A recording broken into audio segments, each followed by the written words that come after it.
Today, we're going to be speaking with Bob Zeidman, who's the creator of the field of software forensics, the founder of several high-tech firms, author of textbooks and screenplays, novels, a high-stakes poker player in Vegas, and also the guy we mentioned who I guess we could say won the Prove Mike Wrong challenge, which was the challenge from MyPillow CEO Mike Lindell, known to many of us simply as Pillow, almost like Madonna, where he offered up $5 million to anyone that could prove that the data he claimed showed China interfered with the 2020 presidential election was not proving that. Bob, you proved that essentially, and now you are in the process of, if I understand, attempting to collect this $5 million prize, which a court has said is due to you. That's the latest I've read. Yes, David, thanks for having me on the show, and that's correct. Technically, it was an arbitration, but it was binding arbitration. Three arbitrators made that decision. And one thing I think sometimes isn't always clear, I'll just say this, is that, the contest was not to prove that there was no fraud, but it was actually broader than that the data didn't even have anything to do with the 2020 election. And, I've interviewed Mike Pillow a number of times, and he always says, listen, I'll send you the data, and then and of course, I don't know what I would do with it because I'm not a cyber guy, as he says, but he never sends the data. Yeah. First question is, where did you actually get the data that was meant to be analyzed? So he provided it indirectly. He had a team of people who gave it to a bunch of experts. He invited a bunch of experts. Supposedly, we were all vetted, so we couldn't come to the symposium that he held about almost 2 years ago in Sioux Falls, South Dakota. You couldn't come unless you were vetted as an expert.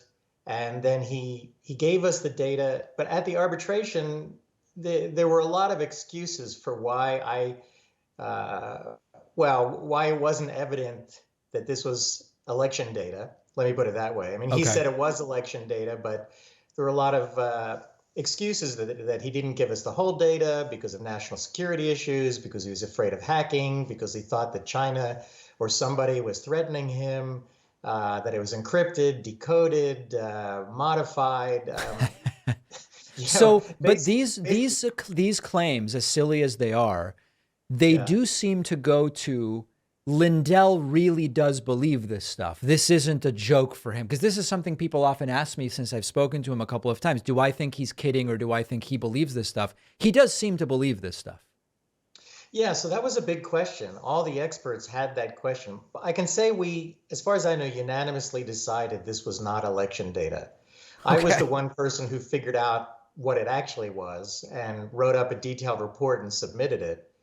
But the question was Mike bamboozled, or was he bamboozling people? Yes. But he seems to be a true believer. But the only thing is, any rational person at this point would know the data's fake. But Mike has basically fired or insulted or ostracized anyone who's come to him, including people in his team who've said that it's fake data.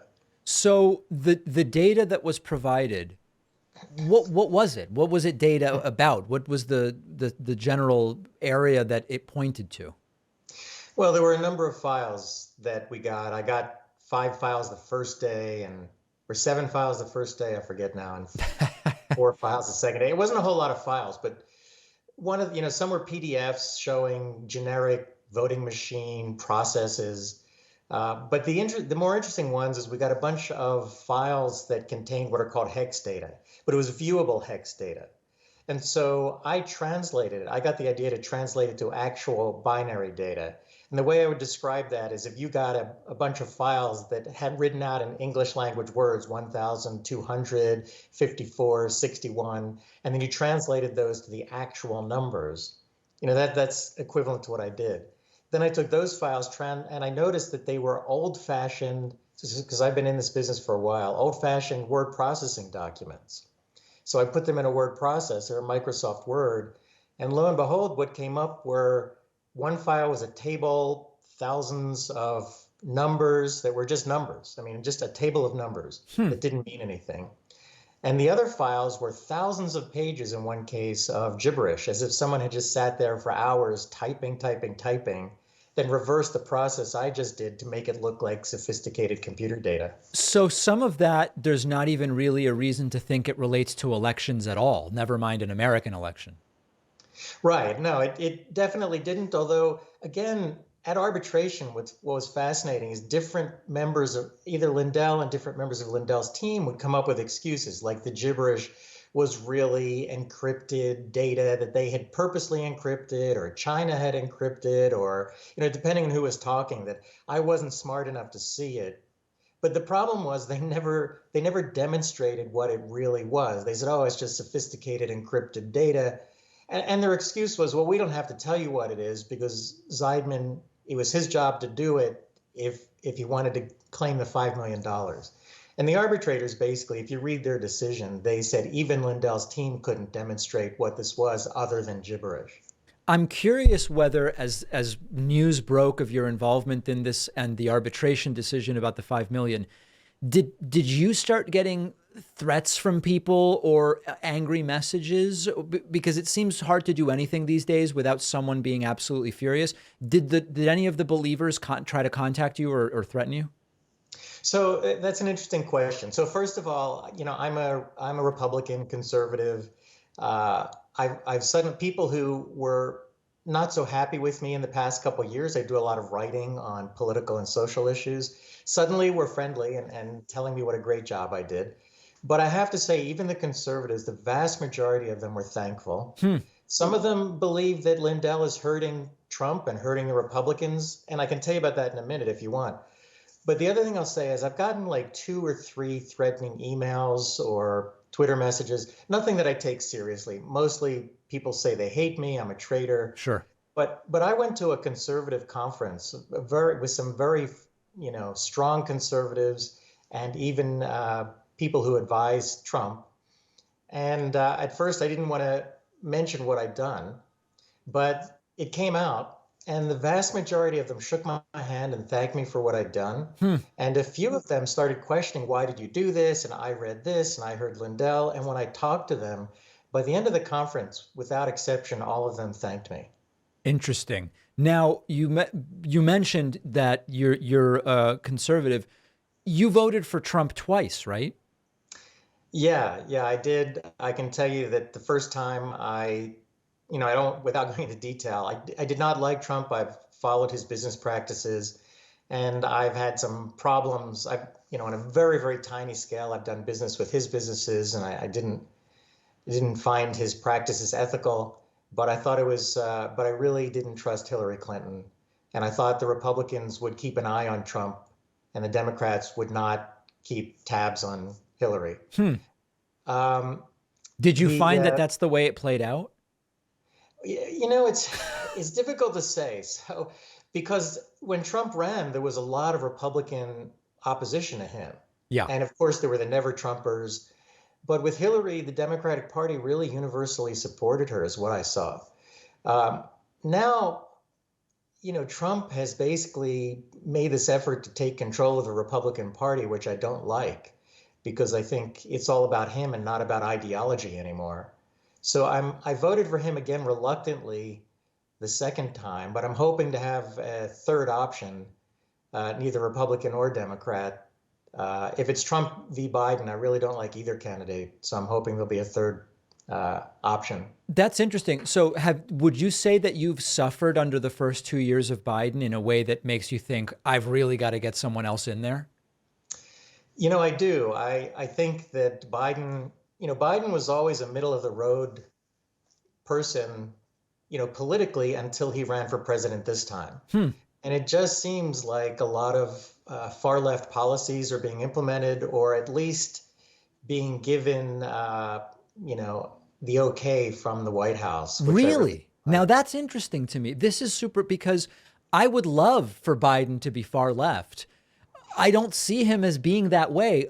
I'm curious, what would be a policy that you see as far left that was implemented?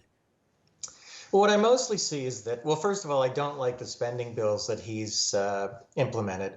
So I'm a member of an organization called No Labels, which brings together Republicans and Democrats. I'm familiar with it.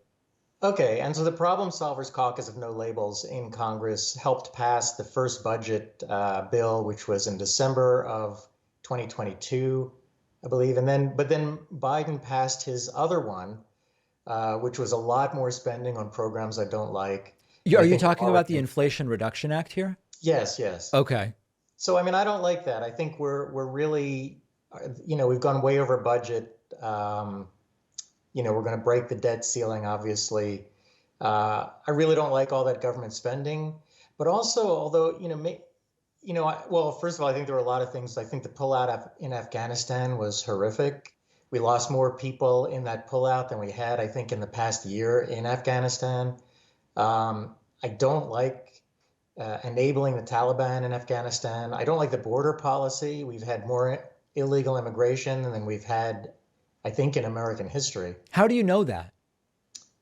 I can't quote sources offhand, but I have researched it. So one thing I do is I really try to look into.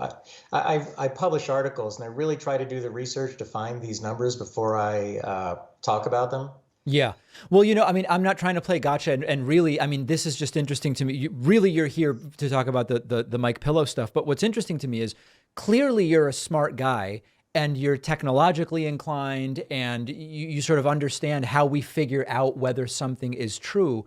But like when you say the Biden spending, the rate at which the debt has grown slowed down under Biden. It's still growing, right? We're talking about the difference between debt and deficit. Of course, the debt is still growing under Biden, but a little more slowly than under Trump. You'd think a guy like you, who clearly is so fact oriented, would say, hey, you know what? I don't like it, but it is better than what we were seeing under Trump. Is that fair?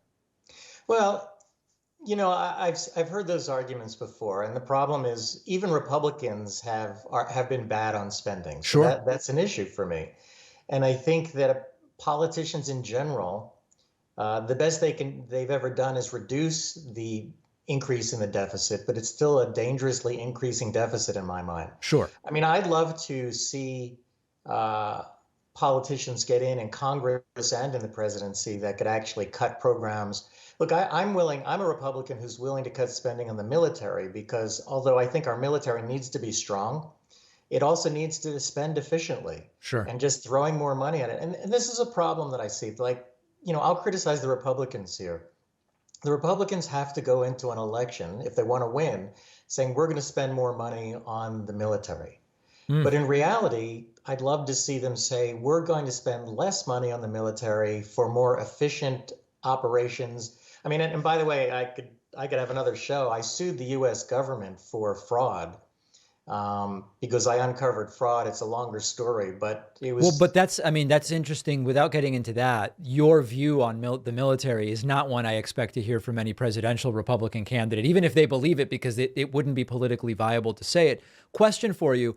Are you sort of a little bit concerned about the degree to which the quote anti-woke platform is taking over the Republican Party, or do you like that? Well, I like that. Oh, I'll you tell do? you. I know we disagree on that, but something I can tell you. I've written about this.